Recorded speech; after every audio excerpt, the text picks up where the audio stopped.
Vou iniciar aqui a gravação. Deixa eu só iniciar aqui a gravação. Aí começar a aula de hoje.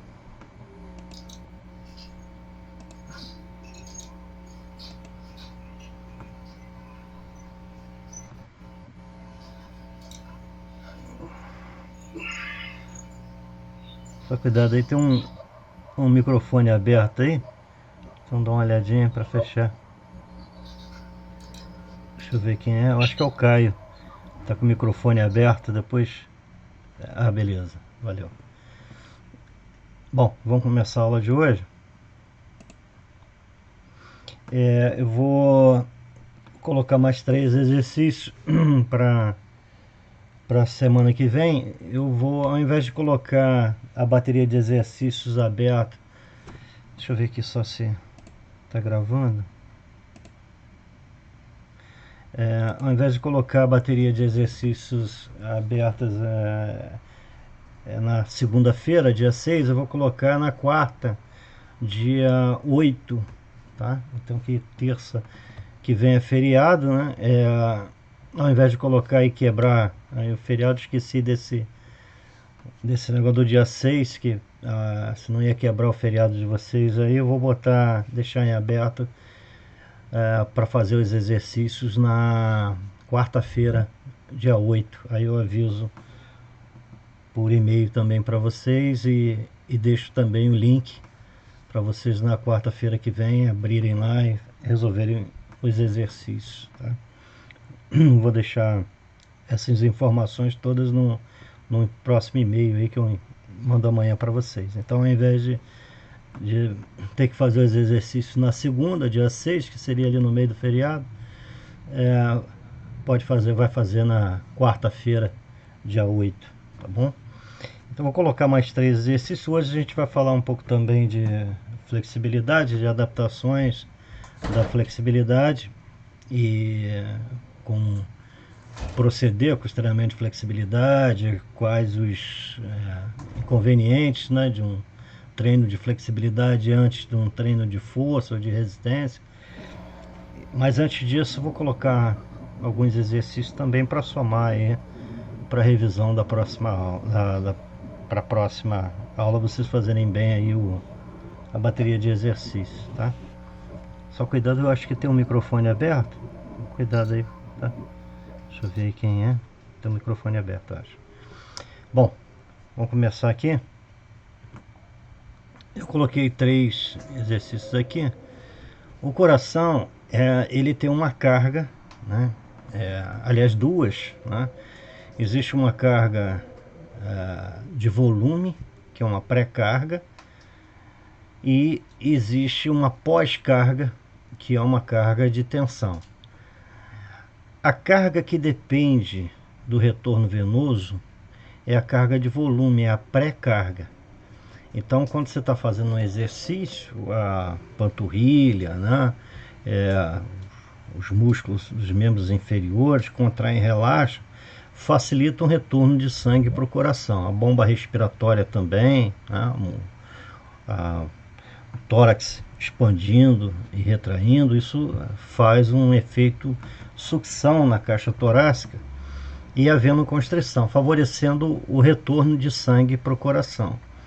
Então, durante o exercício, você tem um aumento nesse retorno venoso. Existe, então, uma pré-carga, que a gente chama. Em função de um enchimento antes da ejeção, né? Um maior enchimento do coração. Então, existe um maior enchimento na cavidade ventricular, né, no coração, antes da ejeção. Isso é uma pré-carga. Então, uma carga de volume sanguíneo aumentado, né? É aquele conhecido volume diastólico final aumentado, né? No final da diástole há um grande enchimento da cavidade ventricular durante o exercício em função desses fatores que eu falei, da bomba muscular, da bomba respiratória, né? E da venoconstrição. Tudo isso favorece o retorno de sangue para o coração, proporcionando uma pré-carga. E a carga que depende no coração, que depende, aqui eu botei depende 2 vezes, da pressão arterial sistólica, é a pós-carga, né? É uma carga de tensão. Então, logo após esse maior enchimento proporcionado pela pré-carga, vem a força de ejeção contra um sistema arterial que existe uma pressão. Então, na própria aorta, na saída ali do ventrículo esquerdo, há uma pressão, de certa forma significativa, contra a ejeção de sangue que está acontecendo naquele momento. Então existe uma pós-carga, né? Uma carga após a contração ventricular. Então existe uma pré-carga e existe uma pós-carga. A pré-carga, ela é dependente do retorno de sangue para o coração. O que favorece o retorno de sangue para o coração? A bomba muscular, bomba respiratória, né, dando aquele efeito sucção para a caixa torácica, havendo constrição, tudo isso favorece o retorno de sangue para o coração. Então existe uma pré-carga, ou seja, uma carga no miocárdio antes da força de ejeção, antes da ejeção, né, ou antes do momento da contração ventricular. E existe uma pós-carga, que é uma carga de tensão, que depende da pressão arterial sistólica. Então o coração está ejetando sangue, lá o ventrículo esquerdo está contraindo naquele momento, ejetando sangue contra uma tensão lá na aorta, né? Cargas de volume, cargas que depende do retorno venoso, né? A pré-carga, ela normalmente aumenta a cavidade, e a pós-carga, a parede, né?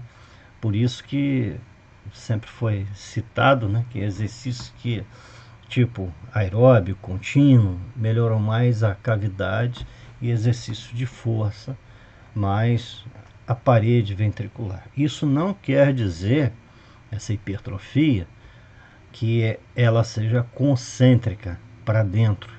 A hipertrofia é sempre para fora. Só é uma hipertrofia concêntrica quando proporcionada por patologias tipo hipertensão arterial em repouso, né? O indivíduo tem uma pressão arterial aumentada em repouso, e isso pode fazer uma certa hipertrofia na parede ventricular, diminuindo aí a fração de ejeção. É diferente do que ocorre no exercício, porque o exercício proporciona uma pré-carga, um melhor retorno venoso, mesmo que seja um exercício de força, né, com uma grande pós-carga. Mesmo assim, a hipertrofia é sempre para fora, né? A parede ventricular não reduz o volume dentro da cavidade, tá? Então isso é muito importante, porque fundamenta, né, até uma associação de exercício aeróbio contínuo ou até intermitente com um exercício de força, favorecendo bastante a que a gente chama de plasticidade do miocárdio, né? Favorecendo bastante uma maior eficiência do miocárdio, né? Uma maior função diastólica de enchimento do miocárdio, uma melhor fração de ejeção. Quando a gente fala em fração de ejeção, é porque existe um grande volume diastólico final, e depois da sístole, aquilo que ficou na cavidade ventricular é pequeno, né? Então o volume sistólico final, ali, o volume de sangue na cavidade ventricular depois da sístole é menor. Então isso dá uma grande fração de ejeção. Quantidade de sangue ejetado pelo coração, volume sistólico é alto, né? Quando você tem esses parâmetros, né, acontecendo. Um grande volume diastólico final, enchendo bastante a cavidade, e que o coração tem uma força de ejeção tão grande que fique pouco volume sistólico final, né? a quantidade de sangue que permanece ali na cavidade ventricular é pequena. Isso dá uma grande eficiência para o miocárdio. O exercício de força associado ao exercício aeróbio proporciona isso. Lembrando, o exercício aeróbio ele é muito importante na melhora da cavidade ventricular, e o exercício de força é importante para o desenvolvimento da parede, mas não é o único, né? Isso não quer dizer que o exercício aeróbio, o exercício contínuo, não melhore também a parede do miocárdio, como também o exercício resistido, o exercício de força, melhora também a cavidade. O que a gente está falando é de uma ênfase maior, né, nesses aspectos. Por quê? O exercício contínuo melhora muito o retorno venoso, melhora a pré-carga, né? E durante um exercício de força acontece uma pós-carga aumentada. Então, essa primeira questão aqui, ó, essa aqui de cima, é pré-carga, e a de baixo, depois de acertar esses dois depende aqui, é pré-carga aqui em cima e pós-carga aqui embaixo. Tá? Um RER, um equivalente respiratório de 0,7, significa que você está utilizando predominantemente lipídio. Tá? Então, quando a gente tem um equivalente respiratório, o que seria o equivalente respiratório? A razão entre VCO2 e VO2. Então, no numerador, o volume de gás carbônico exalado. No denominador, o volume de oxigênio consumido. Quando essa razão é 0,7, é um sinal que você está consumindo muito oxigênio. O oxigênio está no denominador, né? Está abaixo, ali embaixo, né? No numerador está o volume de gás carbônico. Então, quando essa relação dá 0,7, é porque você está consumindo um nutriente que tem uma grande necessidade de oxigênio. É o caso do lipídio.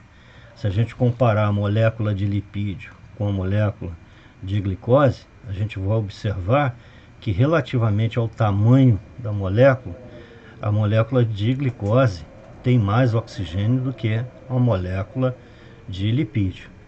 Então, para ser metabolizado, o lipídio precisa de uma taxa de oxigênio maior. Por isso, quando a gente faz o equivalente respiratório, que é a relação VCO2 dividido por VO2, dá um valor mais baixo, porque no denominador, quando se utiliza lipídio, a gente vai encontrar um maior consumo de oxigênio.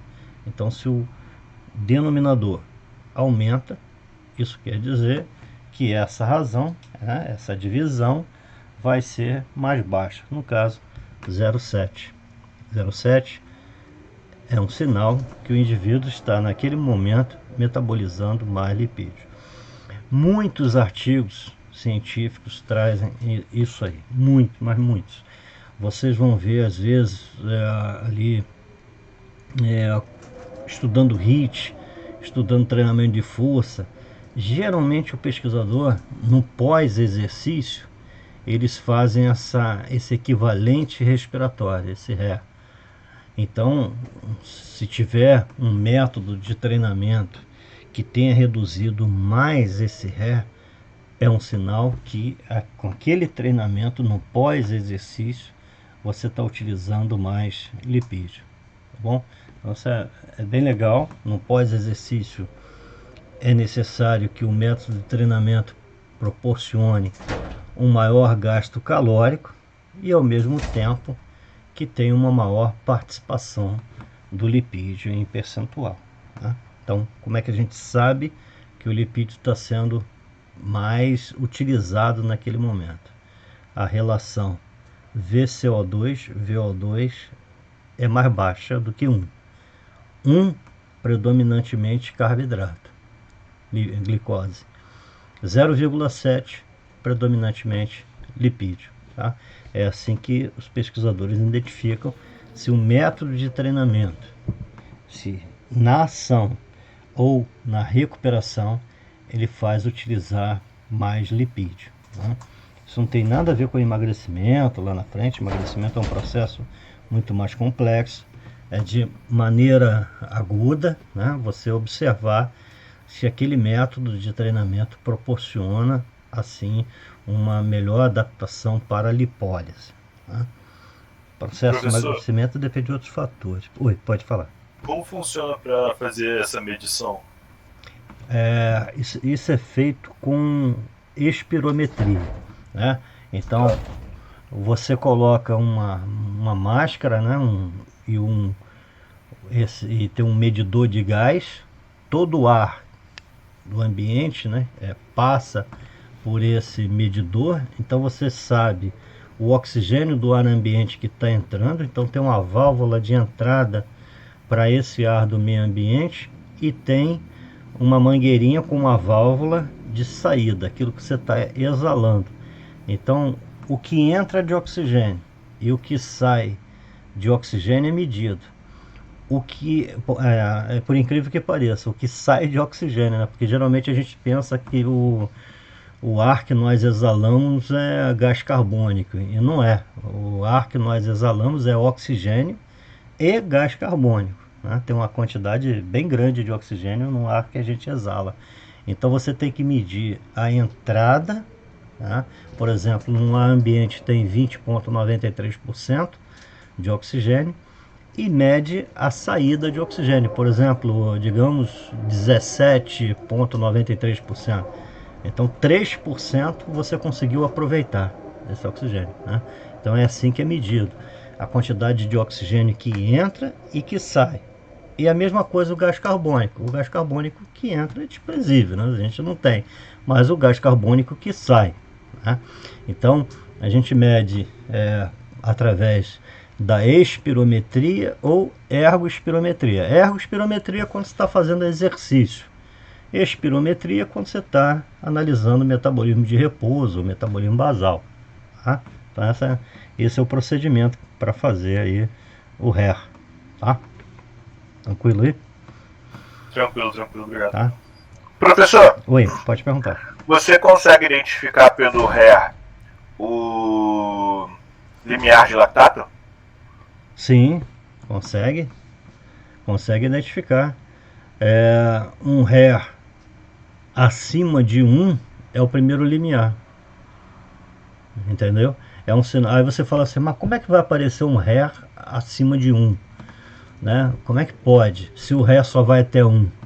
Se a relação VCO2, VO2 só vai até 1, como é que pode aparecer um gás carbônico, porque gás carbônico está no numerador? Como é que pode aparecer um gás carbônico extra? Aparece pelo tamponamento.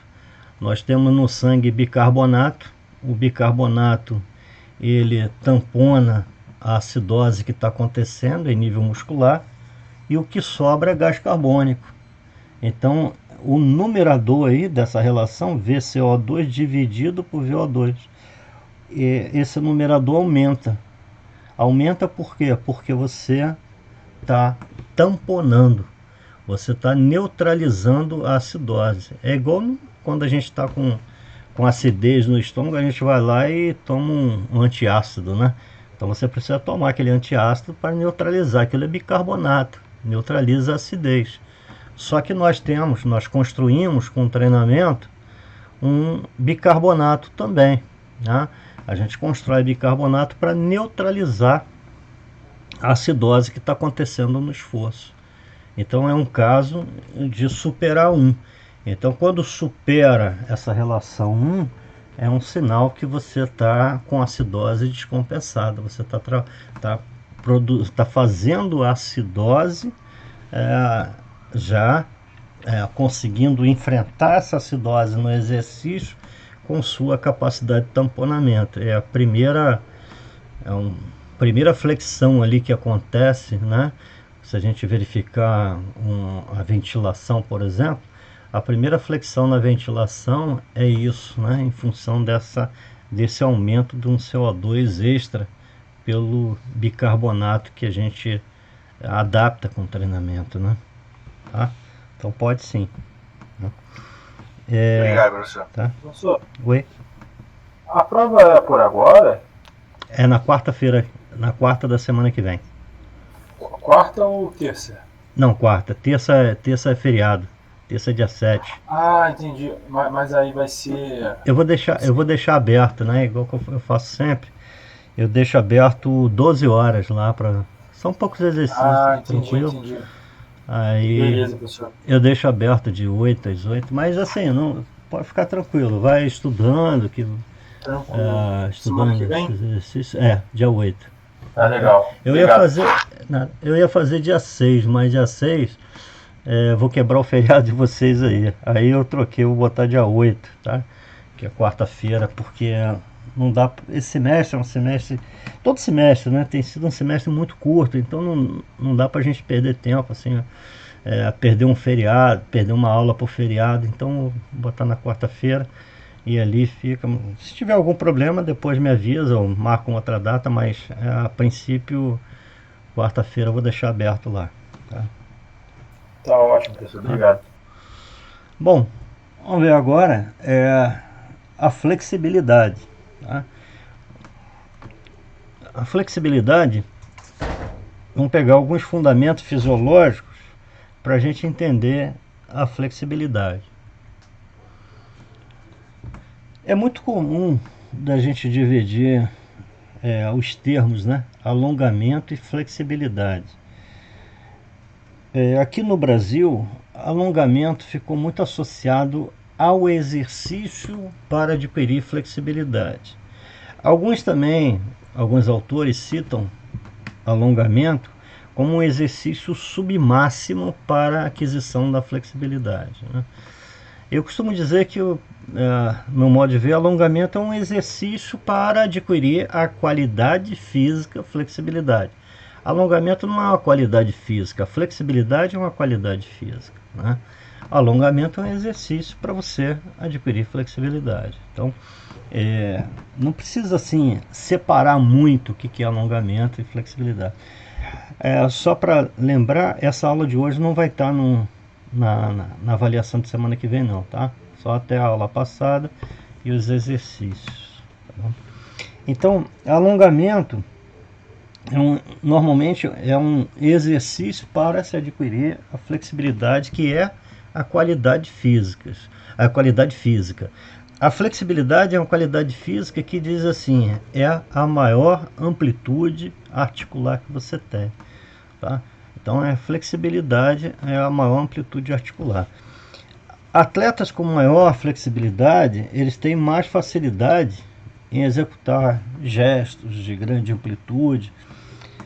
A gente não pode dizer, né, que a flexibilidade vai reduzir lesões, mas há possibilidade, né?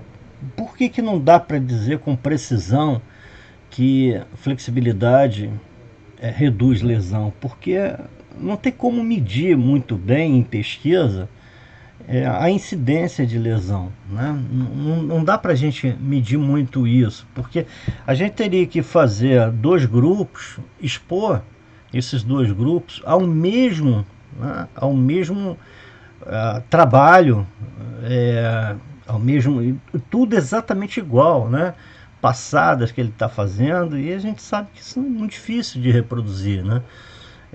Exatamente igual. Então, o que tem assim de trabalhos de flexibilidade reduzindo lesão é assim, um trabalho com um grupo muito grande, né? Tipo 500 soldados do exército contra 500 soldados que alongaram e outros 500 que não alongaram depois de certo tempo. Qual foi a incidência de lesão? Mas assim, não repetiram exatamente o mesmo gesto, né? Esse é o problema, né? Então é difícil da gente provar que realmente o alongamento e a flexibilidade reduzem a lesão, mas tudo indica pela melhor amplitude, sarcomerogênese, que a gente chama, aumento de sarcômeros no sentido longitudinal da fibra, tudo isso favorece bastante evitar uma lesão muscular, né? Mas a gente não pode com toda certeza dizer que a flexibilidade ou o alongamento vem a prevenir lesão. A gente sabe que existem uns componentes no músculo, né, os componentes mecânicos.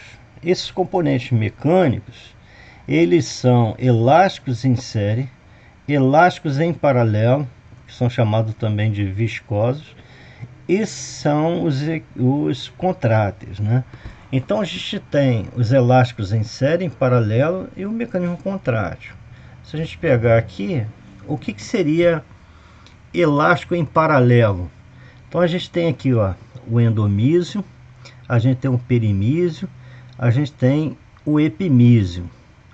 Então, se a gente passar aqui colocar aqui uma agulha assim, a gente vai pegar os três tecidos, né? A gente pegar aqui paralelamente, né?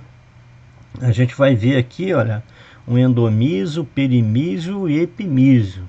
Então, são componentes elásticos em paralelo, um está do lado do outro.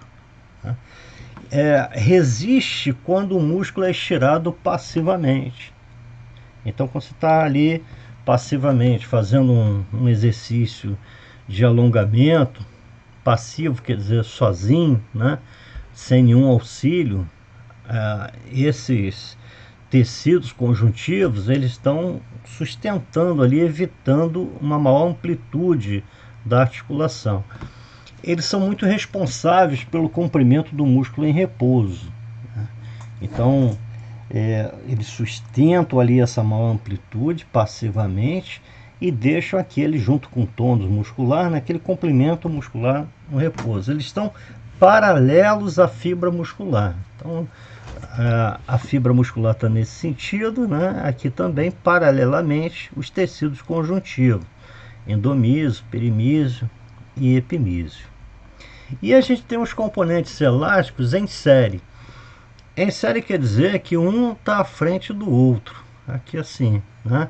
Então a gente tem aqui a linha Z, ó, um está à frente do outro, né? A cabeça da miosina, ó, tem uma aqui, tem outra aqui, tem outra aqui, um está à frente da outra. Então a gente tem a linha Z, a cabeça da miosina, a gente tem tendões, né? A gente pegar aqui a inserção de um tendão lá, né, de um músculo, né, através do tendão, lá na frente a origem de um músculo, né, um tendão. Então é um tendão aqui, o outro tendão aqui, um em série ao outro, né, um aqui e o outro lá na frente. Então a gente tem componente elástico em série, que é o tendão. Então a gente tem a linha Z, uma aqui, outra aqui. A gente tem a cabeça da miosina em série também. A gente tem os tendões e a gente tem essas fibras que conectam o tendão ao osso, que são chamadas fibras de Sharp. Então tem aqui e tem lá no outro tendão também. Então estão em série, né? Então a gente tem os componentes elásticos em série, né? E a gente tem os componentes elásticos em paralelo. Paralelo um ao lado do outro, endomísio, perimísio, epimísio, né? E os componentes elásticos em série, um à frente do outro. Tudo isso atua na flexibilidade. Esse componente elástico em série atua como uma mola, armazena energia elástica, atuando como uma mola, né? Quando o músculo sob tensão é alongado. Então, por exemplo, quando você faz uma pliometria, deixa o corpo cair, vai saltar, né? Você está em cima de um banco, deixou o corpo cair, depois você vai saltar. É um componente elástico em série que está acontecendo ali, né? Um à frente do outro. Suaviza mudanças rápidas na tensão muscular, por exemplo, no momento de uma queda. Estão em série com as fibras musculares. Então, série, um à frente do outro. Então a gente tem os componentes elásticos em série e o componente elástico em paralelo. E tem o componente contrátil. Tem o componente contrátil, que é miosina, actina. Aqui a gente tem titina para manter a estrutura. Tudo são componentes contráteis aqui do sarcômero. Então a gente tem componentes elásticos em paralelo, em série, e componentes contráteis. Alguns exercícios de alongamento para adquirir flexibilidade. Flexibilidade passiva e estática. Aqui, ó. Passivo porque ele está sendo auxiliado. Passivo, ele está sendo auxiliado.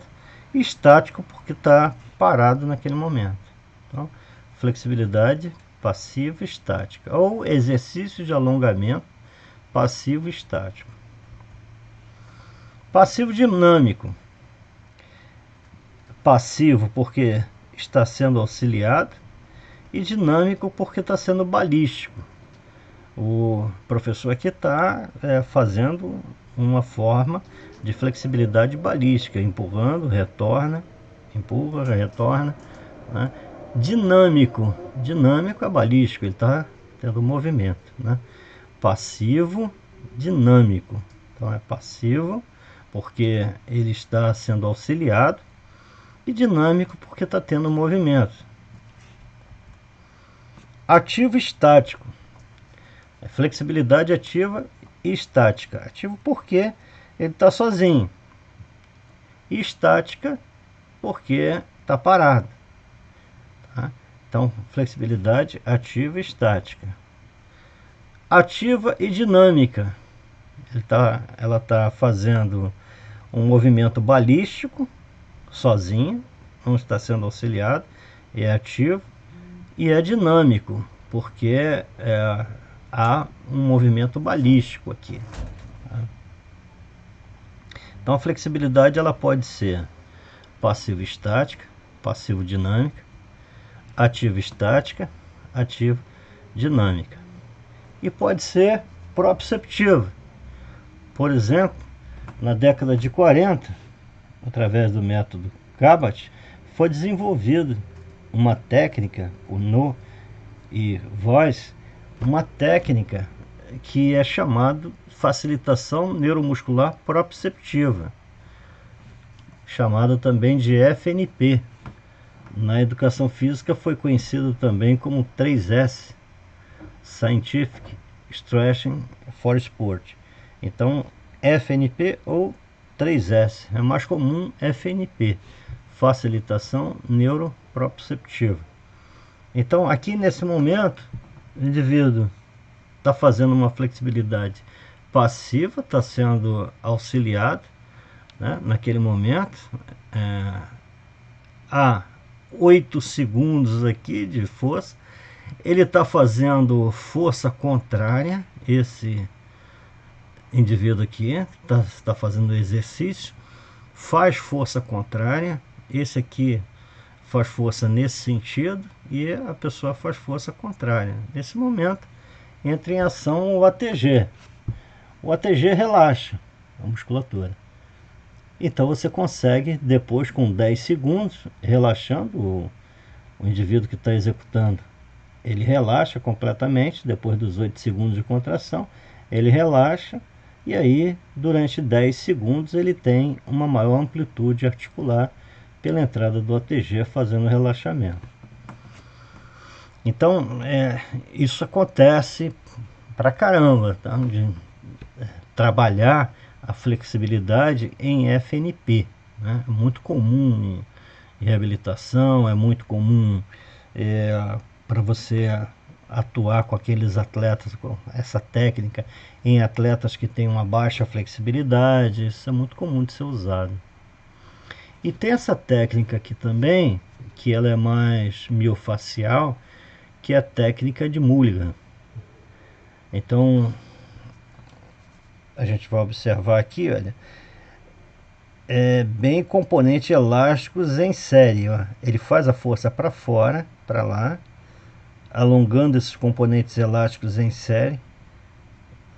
Alonga, levanta bastante. Então agora olha o que vai acontecer na amplitude. Ele teve um ganho aqui de flexibilidade.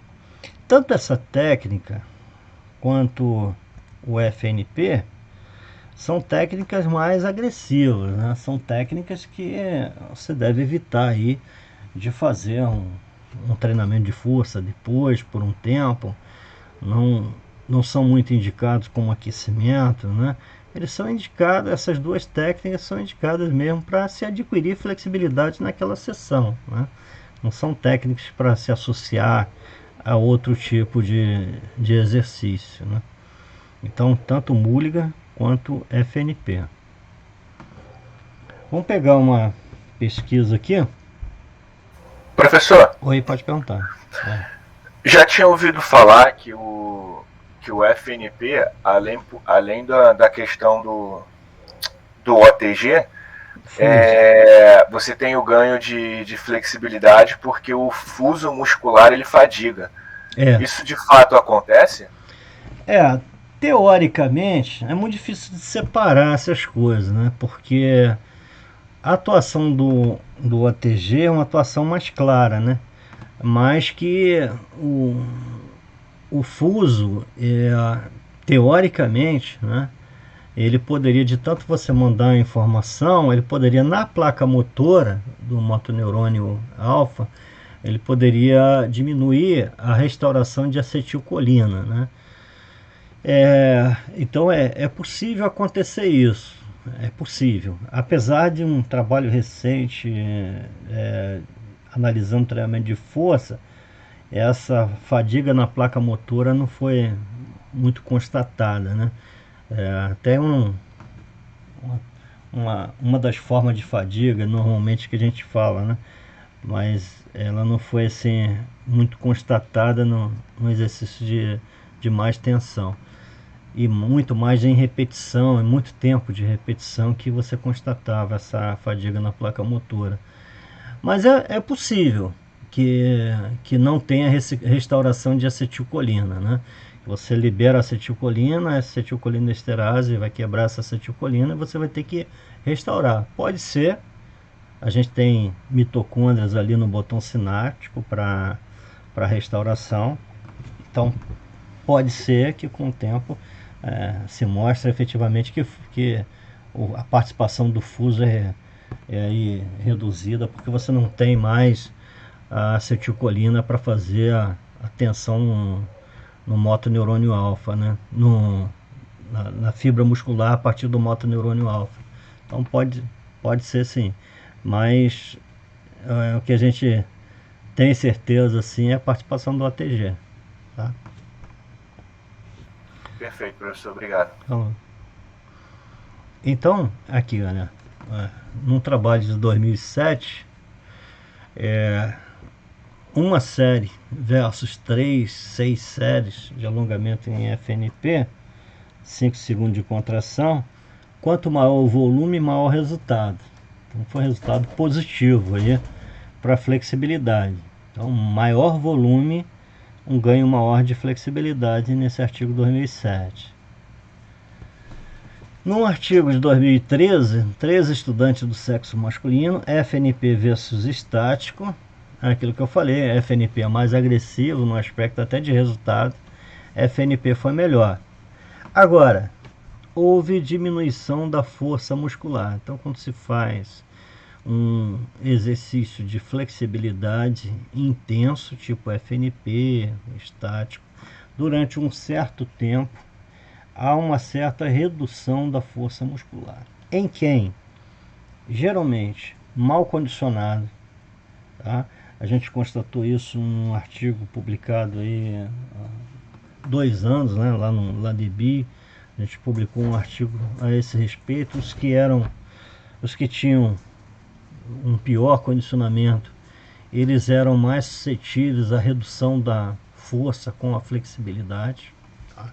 Então, a maior possibilidade de reduzir força quando se faz flexibilidade, a pessoa que tem um menor condicionamento físico, tá? Principalmente VO2 ou resistência mesmo, né? A capacidade aeróbia, né? No caso, resistência a uma determinada intensidade do esforço.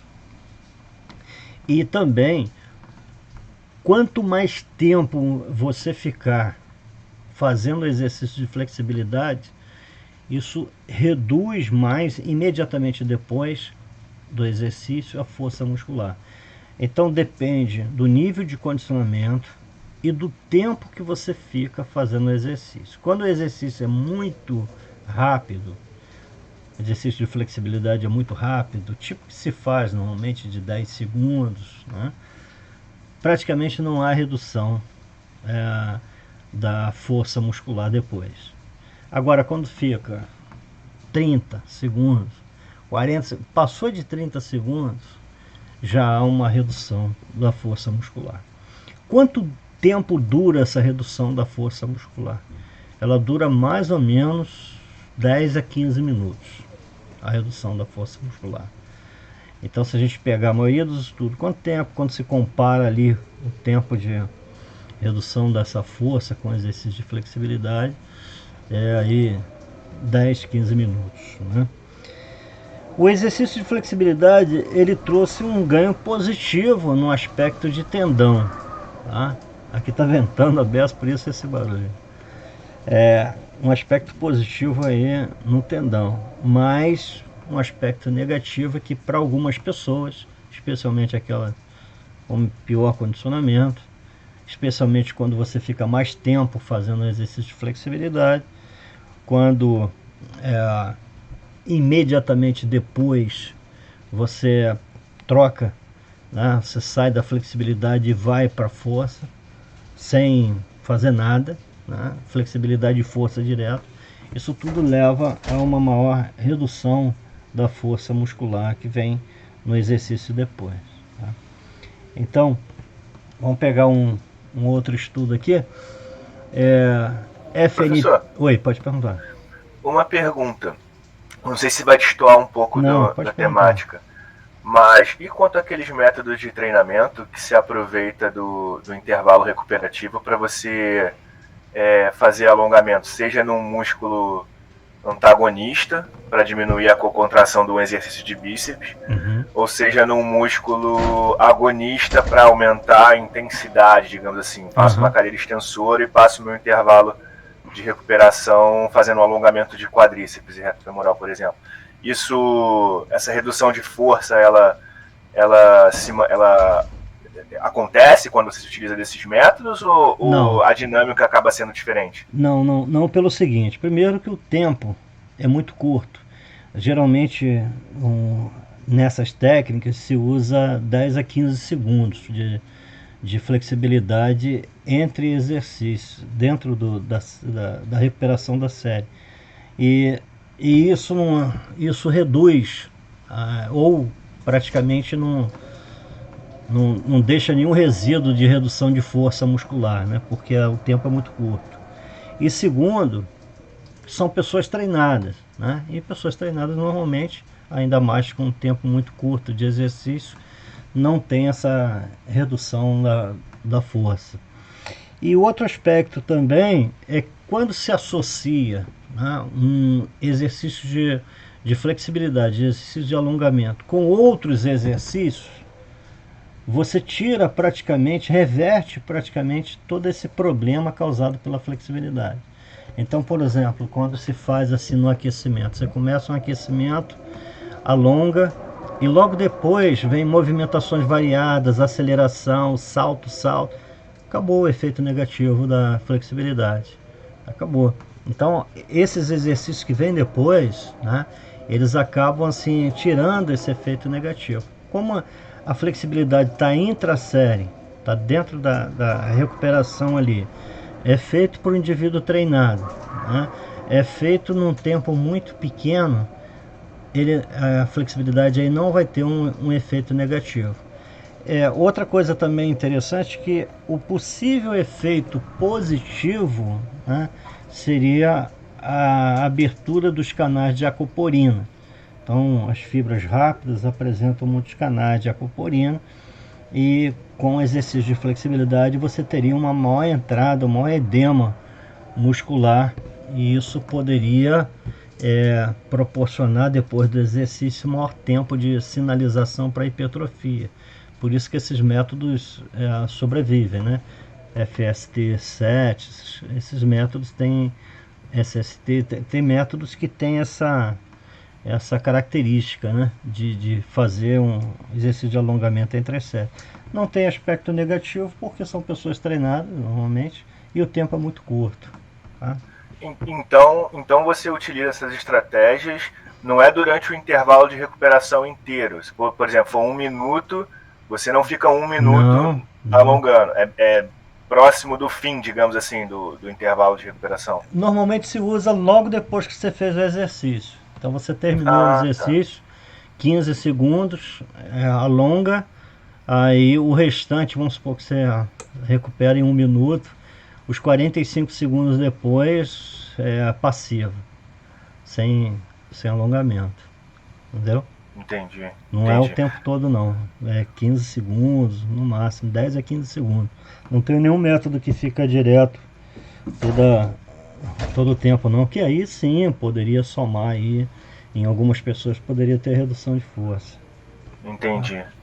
Tá certo, professor, obrigado. Então, esses 3 métodos aqui, ó, FNP, Mulligan e estático, são os 3 melhores métodos que tem.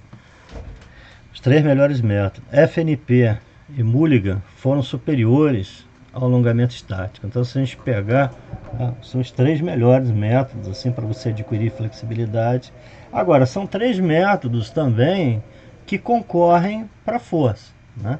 Quanto mais exigência esse método traz, e esses 3 trazem bastante, né? Mais a possibilidade de você reduzir momentaneamente a força.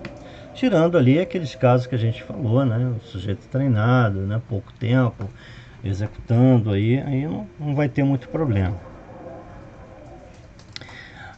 Uma técnica também que vem ganhando espaço aí é associar o alongamento com o foam rolling, que é o rolling, né? O rolinho, né?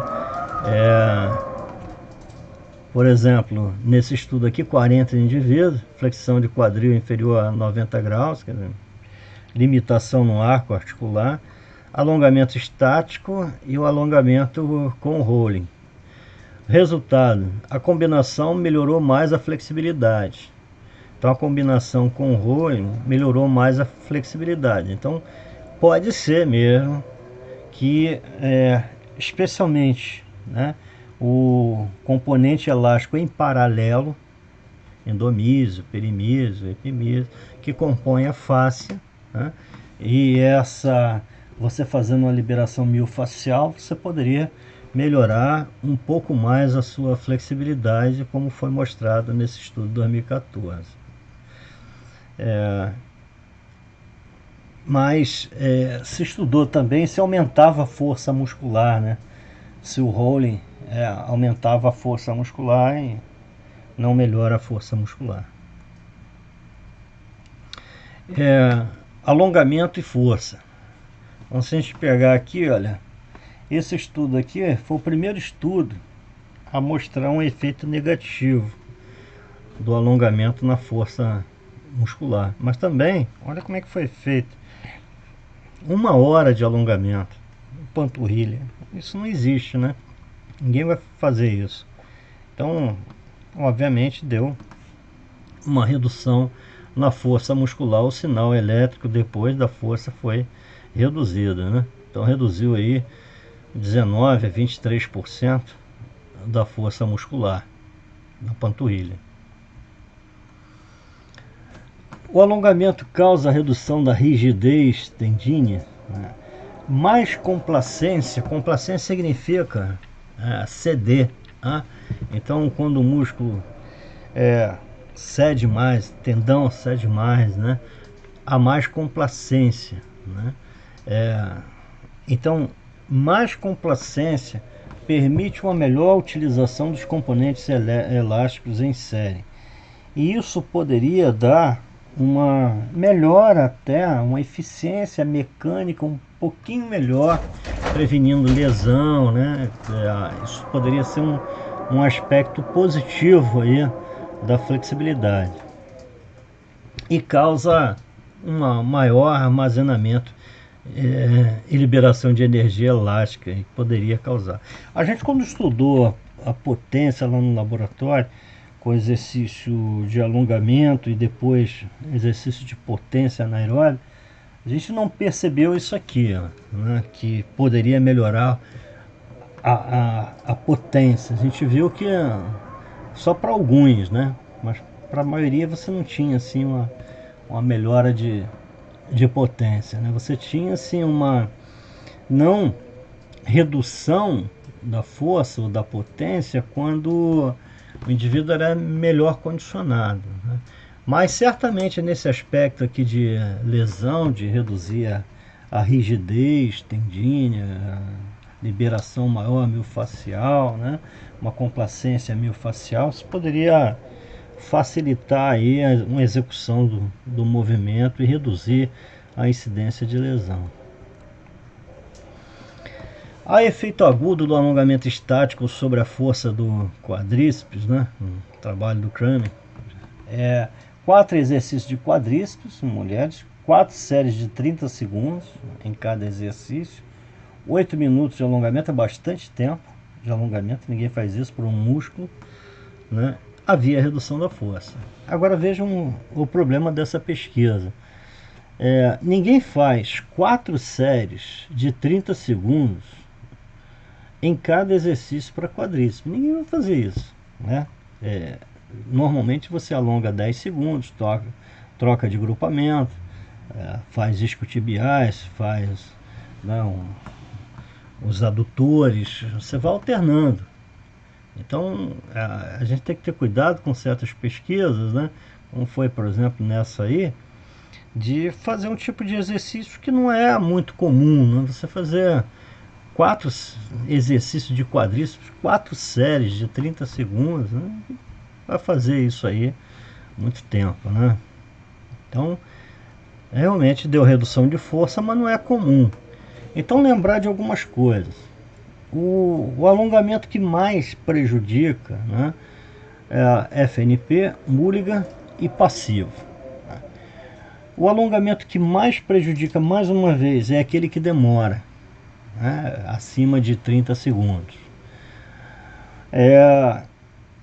O alongamento que mais prejudica vai ser aquele mais próximo do exercício de força.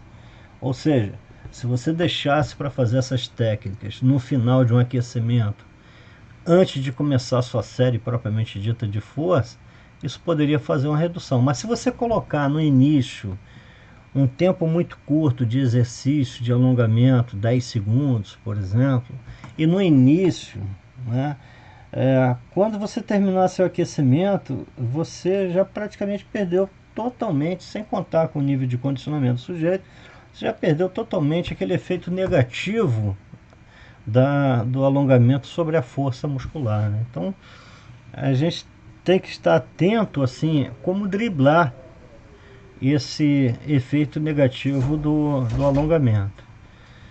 Aquilo que eu falei para vocês, o alongamento em atletas, né?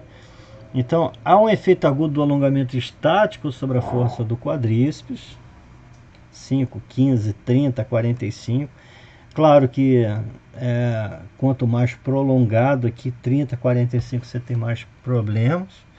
Mas quando é atleta, não altera, né?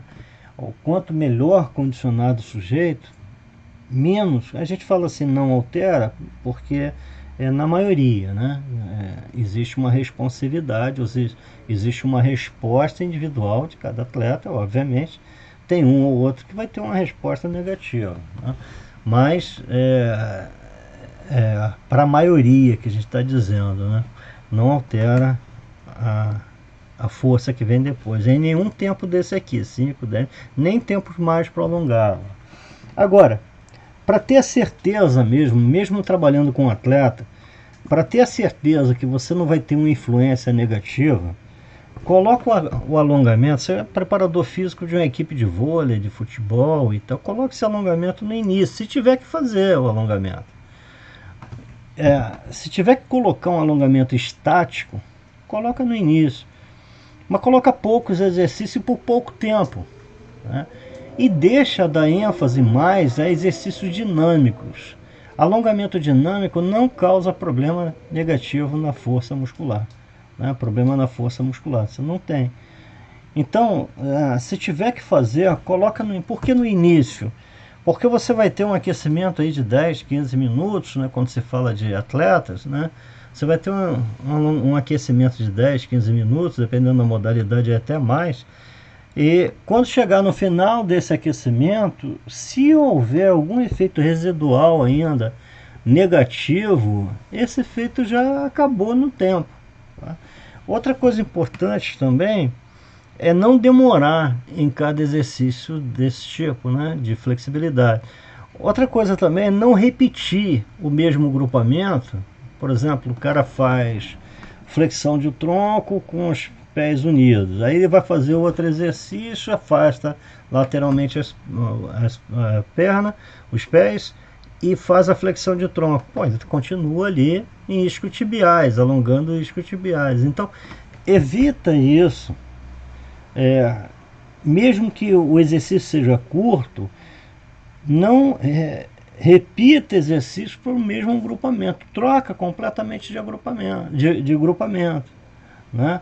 Não coloca os exercícios para o mesmo agrupamento seguido, né? Afastamento lateral, máximo, flexão do tronco, numa perna, na outra. Você vai fazendo isso, você vai dando mais tempo de ação ali, mais resíduos que você vai construindo para redução da força muscular, né? Que vem depois. Professor, Oi?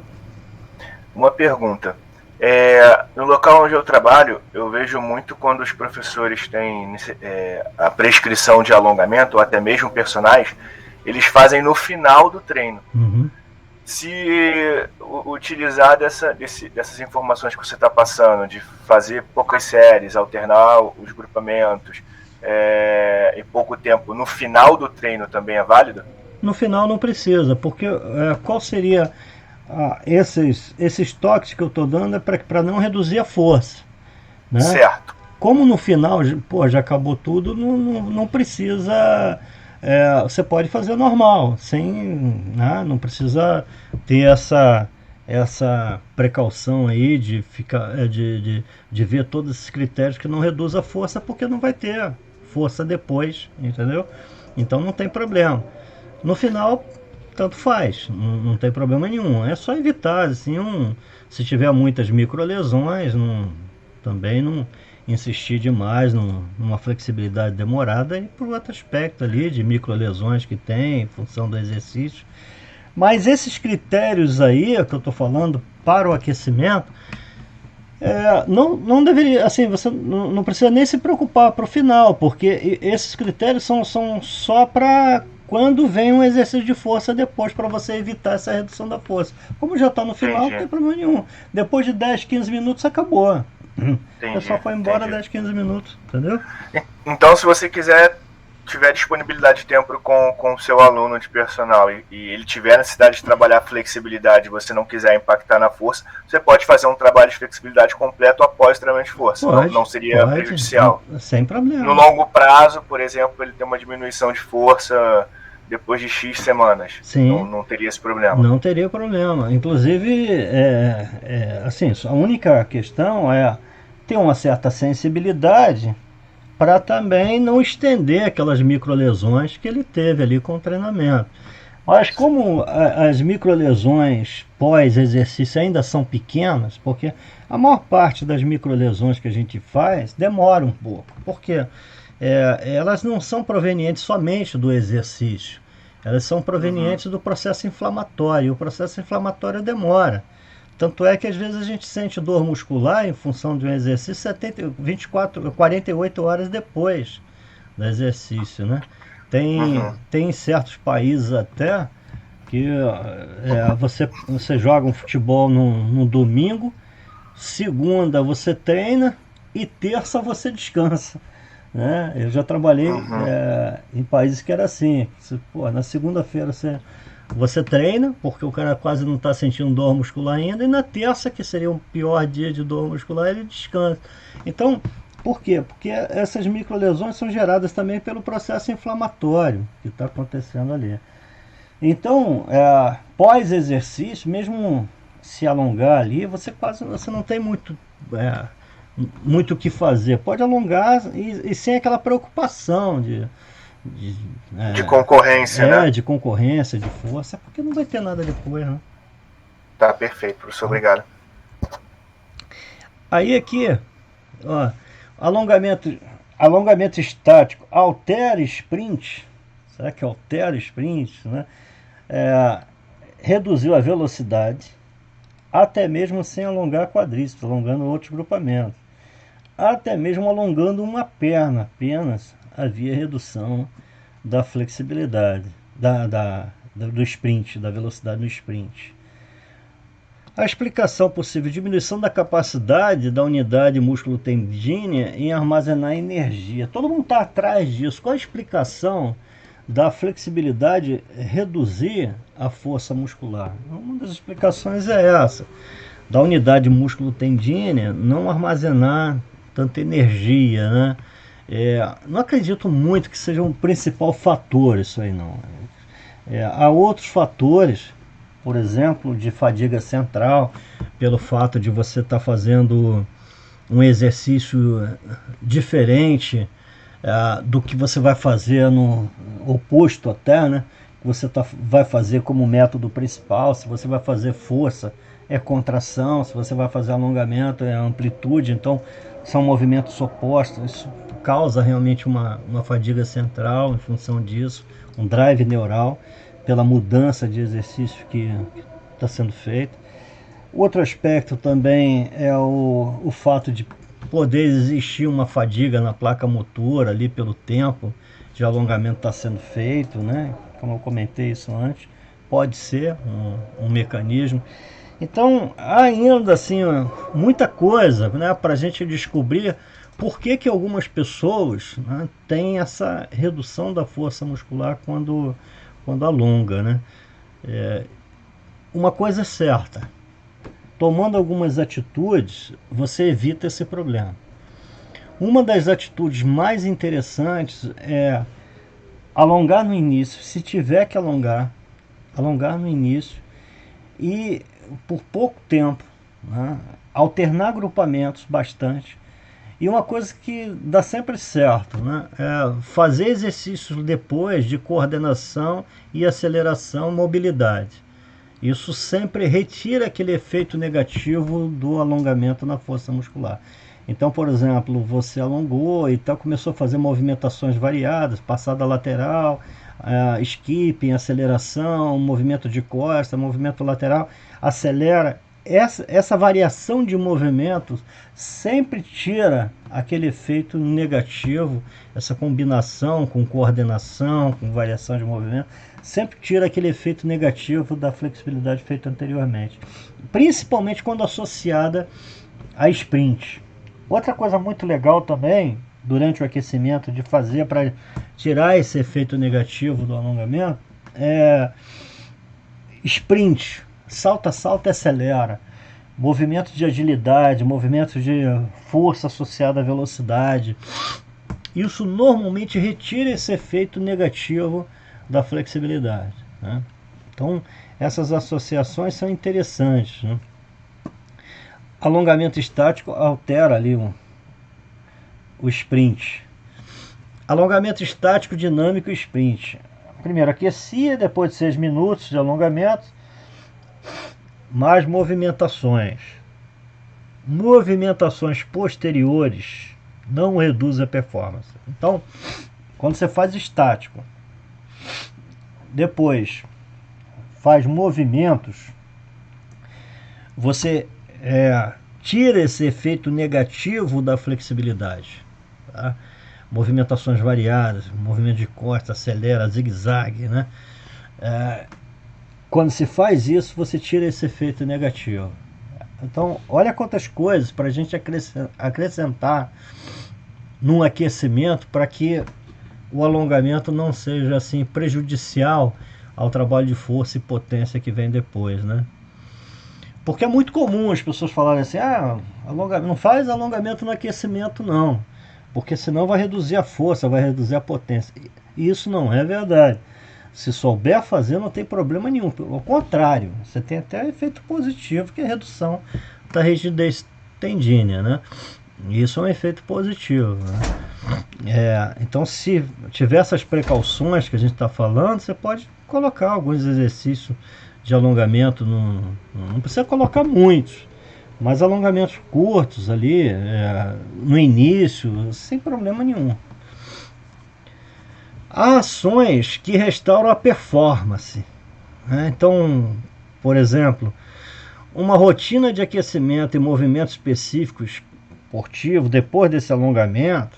Então, por exemplo, o atleta alongou e depois ele começou a fazer gestos específicos do jogo. Acelera, salta, salta, salta, acelera, agilidade e acelera. Então, quando ele faz esses movimentos do jogo, né, ele não tem essa redução, ao contrário, até se torna positivo, né?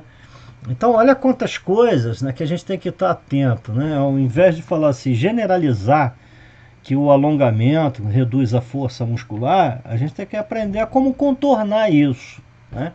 Isso que é interessante na fisiologia, né?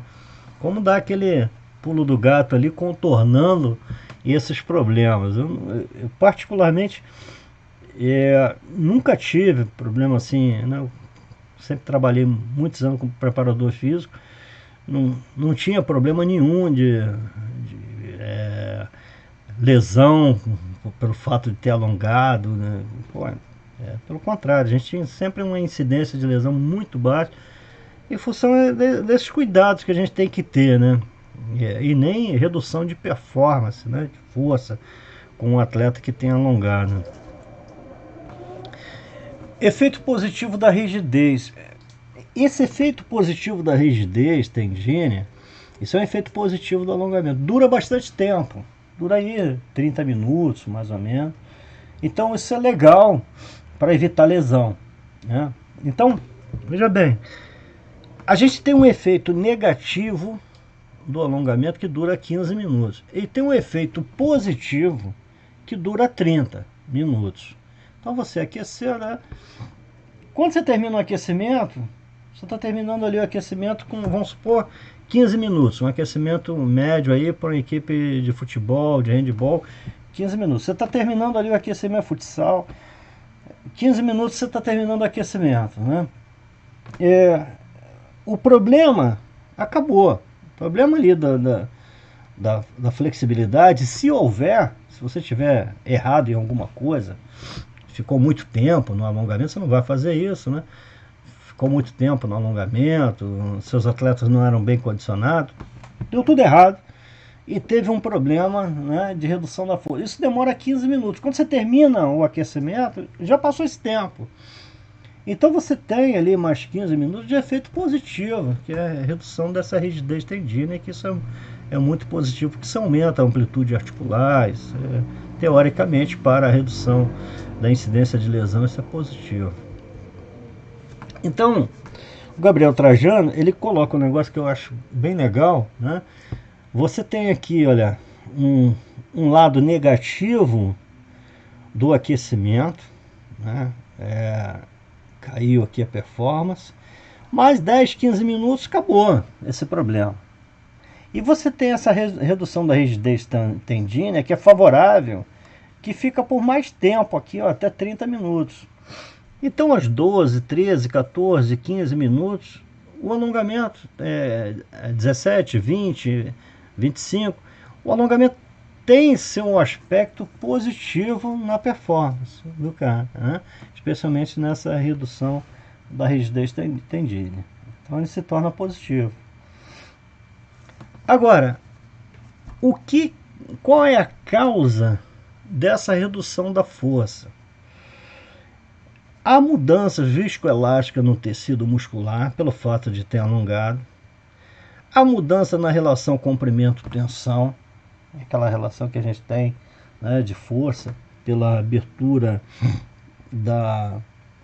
do sarcômero. Então você poderia ter menor interação actomiosínica. A redução da sensibilidade reflexa, possível ação aí do fuso muscular nessa placa motora, redução da ação do fuso, né? Mecanismo inibitório central, pelo fato de você estar fazendo um exercício que é o oposto ao exercício principal. O exercício principal é contração, você está fazendo alongamento, então você poderia ter um mecanismo inibitório central.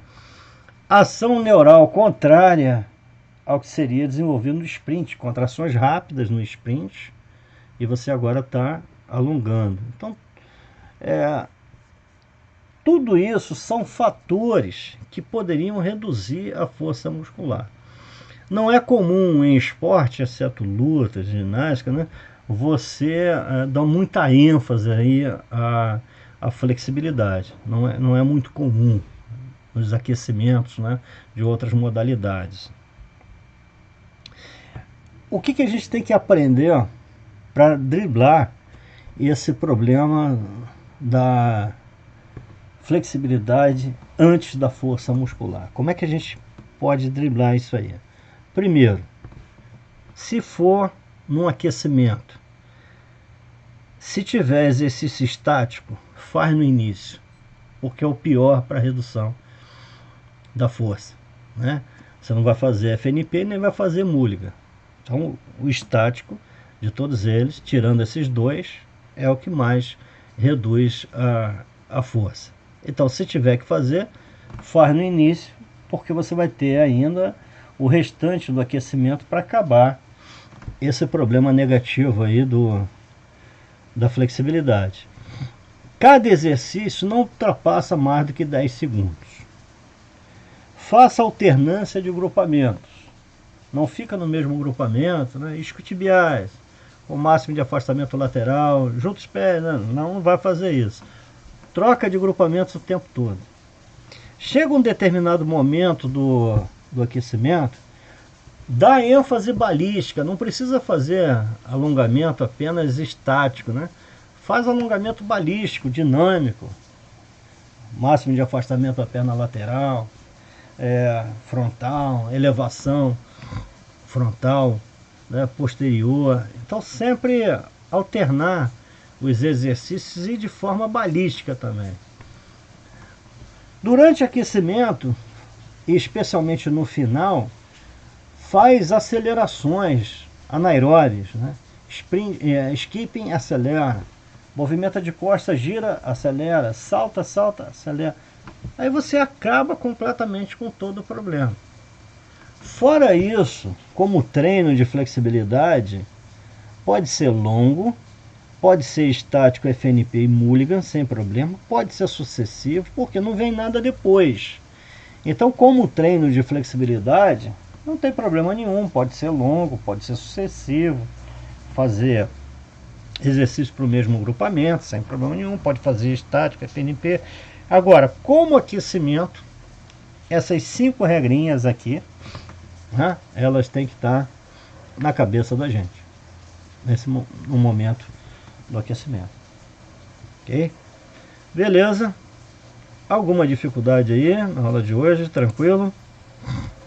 Professor, eu tenho algumas dúvidas. Tá, pode falar. Balístico e dinâmico é a mesma coisa, né? Balístico e dinâmico é a mesma coisa. Tá. Tem pouco estudo com alongamento dinâmico, porque a aula ela foi mais enfática no estático, né? Porque normalmente é o que mais se faz, né? Mas o dinâmico, ele é feito, ele é executado normalmente associado para você evitar esses problemas. Mas normalmente o que mais se estuda é o dinâmico ou estático, porque é o que mais se usa, né, no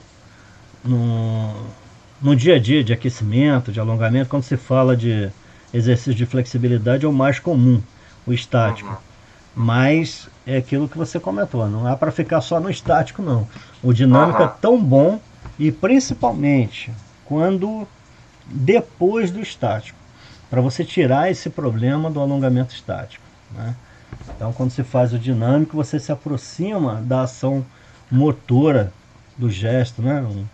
Um atleta vai executar um alongamento que se aproxima do seu gesto motor. Então isso é muito válido.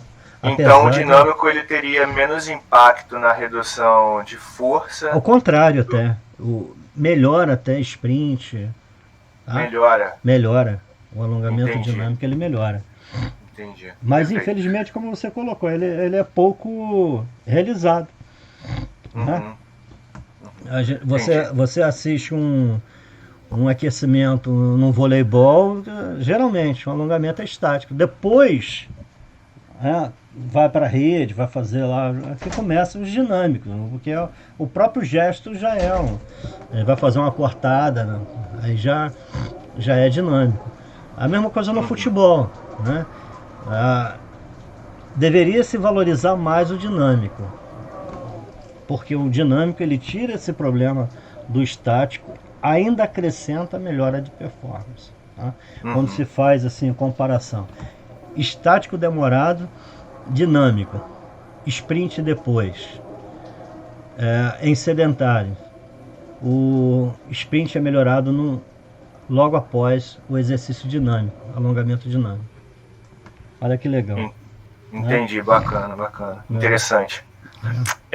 Uma outra pergunta, professor. Em relação à questão do tempo, né, do benefício, do aumento da viscosidade, se eu não me engano, que você mostrou que perdura por até 30 minutos. A rigidez tendínea.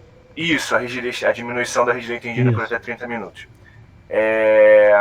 Isso é proporcional ou teria um limite de séries e duração dos exercícios de alongamento para isso? Não, por exemplo, se você fizer até 4 séries de 1 minuto por grupamento, você perdura esse efeito por 30 minutos. Se você fizer 6 séries, aí talvez por alguma questão de inibição, em vez de ser 30 minutos, acaba sendo 20.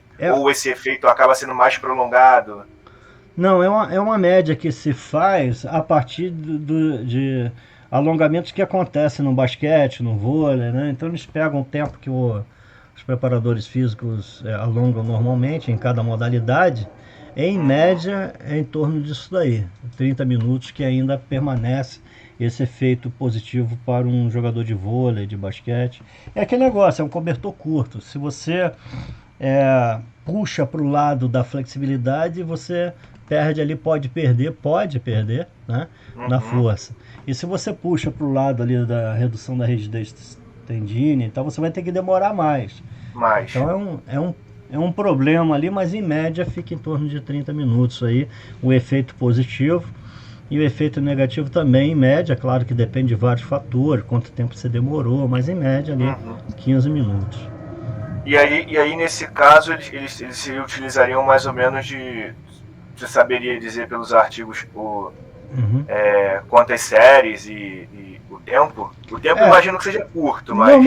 Normalmente nos estudos, por exemplo, no nosso lá, a gente fez 2 séries, mas a gente fez assim até com a intenção mesmo de ver se acontecia a lesão. A gente fez 2 séries para quadríceps do lado direito, 2 séries para o lado esquerdo, 2 séries de isquiotibiais do lado direito, 2 séries para o lado esquerdo. Mas eu mostrei um artigo que eles chegaram a fazer 4 séries, dava no total 8 minutos. Eu acho muito. Eu acho que 2 séries aí é o suficiente. Com 10, 15 segundos de duração. Exato. Tá. Entendi. Uma outra pergunta. Tem algum estudo que compara alongamento estático e foam roller? Que você mostrou um que usa o combinado, estático e foam roller. Mas um que compara só estático e foam roller nesse aspecto de flexibilidade? Não vi, não vi. Acho difícil, porque teve uma época aí que eu estava estudando pra caramba o roller e eu não vi nenhum artigo. Eu vi muitos tentando verificar se tinha aumento no volume de força de resistência.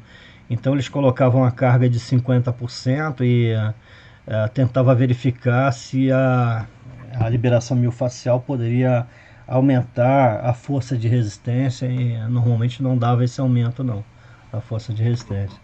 Mas para flexibilidade não vi. Mas é um tema interessante para usar aí no TCC ou até em artigo, porque isso é sempre válido, cara.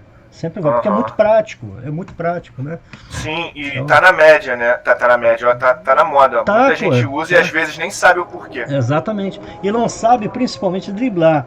Porque essas questões que eu coloquei aí, a gente não tem um livro, né, que fala assim, como driblar isso aí. Como é que eu aprendi isso? Em diversos artigos. Vi um aqui que deu problema com longo, vi outro que deu problema quando fazia o mesmo exercício para o mesmo grupamento em exercícios diferentes. Aí eu fui tirando, a partir desses artigos aí que eu mostrei, eu fui tirando essas considerações, mas a gente não tem isso aí na literatura assim, em livros práticos assim de treinamento. A gente só vai deduzir essas coisas nos artigos científicos. Então, quanto mais a gente puder contribuir com TCC, com publicar a respeito, é legal. Pode contar comigo aí que eu ajudo aí pra gente fazer isso aí. Tá bom? Legal, professor. E uma última pergunta. Mobilidade hoje está muito em dia. A mobilidade, ela pode ser considerada um alongamento balístico ou são coisas bem diferentes? Não, bem diferente não. É um alongamento balístico com um padrão de atividade específica e funcional. Tá? Uhum. A diferença é essa. Então o que seria isso? O alongamento balístico ele é muito construído. Tipo elevar a perna lateralmente. Já a mobilidade é diferente. Você coloca uma corda a uma altura de 1 metro e você vai passar por baixo dessa corda e passar por cima dessa corda, passar por baixo da corda e passar por cima da corda. Então isso é uma ação específica que eu digo porque você pode fazer essa mobilidade se aproximar de uma ação de jogo, de uma ação das atividades de vida diária de um idoso, entendeu? Como é que ele levanta da cadeira, como é que ele ultrapassa um objeto, uma cerca baixa ali, como é que ele vai ultrapassar. Então a mobilidade é muito mais funcional no aspecto de vida diária e no aspecto, quando se trabalha com atleta, de desporto. O alongamento dinâmico ele é muito construído, é diferente. Ele não tem não tem um propósito funcional. É elevar a perna lateralmente, é elevar a perna frontal, é elevar a posterior, entendeu? Já a mobilidade ela é muito funcional. Não sei se deu para entender. Né? Funcional que eu digo assim, são exercícios que se aproximam daquilo que o atleta vai fazer ou daquilo que um idoso ou uma criança vai fazer em suas ações de vida diária. Isso é mobilidade. Então a mobilidade é muito mais funcional.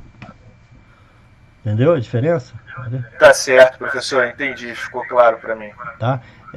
Tem vários métodos, né? Tem vários testes de mobilidade e você vai ver sempre isso. O aspecto funcional. Tem um teste chamado TUG, T-U-G, que é um teste para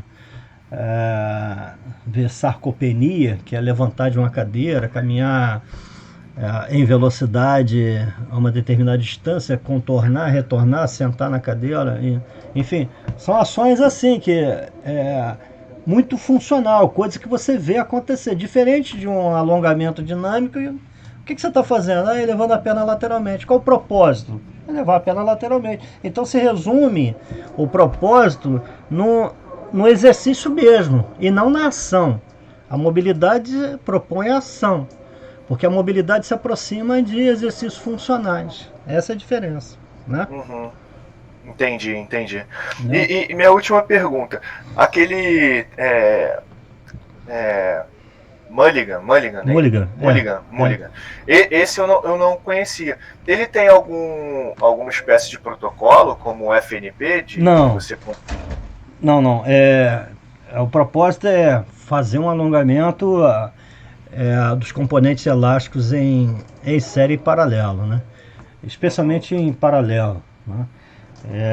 Você fazer uma força no eixo longitudinal ao segmento, Então é como se você puxasse, né, Você vai o fazer membro uma inferior tração, né? para fora, exatamente, traciona para fora. É uma força centrípeta, né?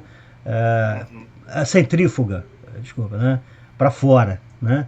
Para fuga, para longe, para alongar a Uhum. fáscia, né? Então a ideia é essa, mas não tem um protocolo específico. Cada Não um. tem quantas séries, quanto tempo, quantas trações você faz, Não, nada nesse não, sentido. tem a ideia e cada um constrói. É como o FNP, né? O FNP, cada um hoje constrói dentro de um padrão, porque são técnicas mais antigas, mas que elas foram Uhum. assim reformuladas. Cada autor faz uma proposta diferente, colocando mais tempo, ou reduzindo esse tempo de tensão, ou aumentando o tempo de Aham. tensão. Então já descaracteriza, né, de um protocolo inicial, mas e cada um consegue assim resultados melhores. Então é uma busca contínua aí nesses resultados melhores. É questão de ver Uhum. mesmo. E é muito individual, né? Então, ver com o seu aluno que você conseguiu ali o tempo que você conseguiu uma melhor amplitude para ele. Tá? Entendi. Tá bom, professor, muito Legal. obrigado. Deixa eu ver aqui se tem uma pergunta aqui. Lá de trás, né? Aí, quando eu estava falando no início de hipertrofia excêntrica, assim, hipertrofia no coração, é, esse termo hoje até menos utilizado, né? Porque a resposta do exercício não é nunca concêntrica. A hipertrofia cardíaca é sempre para fora, né? Por isso que não se usa mais assim hipertrofia concêntrica no exercício, nem no exercício de força, porque não tem realmente hipertrofia concêntrica para dentro. Todo exercício promove hipertrofia aumentando a cavidade. Óbvio que o exercício dinâmico faz mais essa aumento da cavidade em função de você aumentar a pré-carga, o volume de sangue no ventrículo, né? Então isso é bem favorável. Então é uma pergunta aqui do início, né? Não tinha visto, está vendo agora. E tem outra pergunta aqui. A comprovação de que alongamentos aliviam ou reduzem a tensão dos músculos, por exemplo, utilizando escalas de dor ou outra forma de mensuração. Olha, teoricamente, né, teoricamente sim, né, os relatos que se vê assim em pesquisa, quando você faz alongamento, você tem uma redução aí da percepção de dor no pós-exercício, mas o problema é que não existe um efeito placebo para comparar com isso. Né? Então, só o fato de você ter colocado o alongamento ali no final já pode sugerir ao sujeito, o indivíduo, né, ter essa autossugestão de que ele está fazendo alguma coisa para reduzir a dor. Né? Esse é o problema, quando a gente não tem como fazer um efeito placebo ali daquela situação. Né? Então, o alongamento, ele possivelmente, né, tem esse efeito, só que tem que ter um cuidado, porque esse efeito pode ser um efeito placebo. Mas de qualquer jeito, se o sujeito sentir uma redução, um alívio na dor, independente se foi efeito placebo ou não, é positivo. Teoricamente, por você fazer uma drenagem maior no local, né, de metabólitos, isso é positivo. O que não pode dizer é que o alongamento ele faça assim uma redução de toxina, né? Eu já vi isso citado até em livros, né? O alongamento ele reduz as toxinas proporcionadas pelo exercício. Isso aí não, porque aí já é muito forte, né? O alongamento reduz as toxinas do exercício. O que é toxina do exercício? Toxina, cara, toxina é uma coisa que, porra, que liberado por alguns animais peçonhentos e tal, que podem causar danos no indivíduo, né? Mas o exercício tem metabólicos que não são toxina. Tá?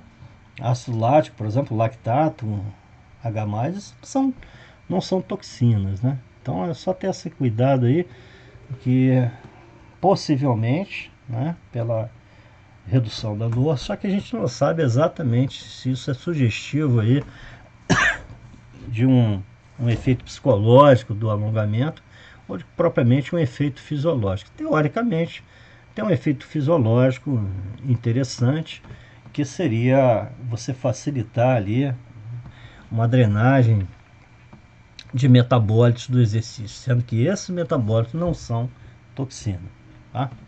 Aí, mais ou menos isso aí. Professor, tem uma dúvida aqui. Uhum. Eu pratico taekwondo e requer muita flexibilidade. Uhum. Pensando nisso, o alongamento FNP, qual o melhor momento de uma sessão de treino para encaixar ele? Olha, o ideal seria ter em determinados momentos do dia, você está em casa, pega 15 minutinhos e trabalha essa flexibilidade, faz uma movimentação variada, aquece e deixa só para fazer aquilo. Esse é o melhor momento, porque se você fizer depois, quando ele é muito intenso, isso pode estender um pouquinho essas micro lesões que acontecem no exercício. Antes nem pensar, né? Fazer depois do exercício. Mas o melhor momento seria isolado, fora de qualquer situação de combinação de exercícios. Tá? Seria o melhor momento. Entendi, perfeito, obrigado. Valeu, gente. Pode colocar aqui os nomes. Então, vocês vão estudando, tá? Vai estar tranquilo as questões que eu vou colocar lá. Estuda essas questões que eu coloquei na aula de semana passada, no início da aula de hoje. A parte de flexibilidade não vai cair agora, vou deixar mais à frente. E são perguntas bem tranquilas, tá? Para vocês fazerem aí no dia 8. Qualquer problema, vamos supor, teve uma nota ruim, conversa, fala para mim, eu vou ver lá e dou outra oportunidade para fazer de novo, mas tenta ali estudar para fazer uma boa avaliação, assiste às aulas, tá? Vai fazer uma boa avaliação, qualquer problema a gente vê depois, marca outro dia, mas dia 8 aí, vai ficar aberto de 8 às 8 horas da noite para vocês. Rapidinho vocês fazem, 40 minutos, 30 minutos, vocês terminam a avaliação, tá bom? Então pode colocar o nome aí e depois para eu dar presença aí para vocês. Legal. Pode colocar. Qualquer dúvida que vocês tiverem também, Prof. Renato Alvarenga lá no Instagram. Pode perguntar a hora que vocês quiserem. Valeu, gente. Valeu, professor. Boa noite. Boa noite aí. Boa noite. Obrigado, professor. Boa noite. Valeu, boa noite. Valeu.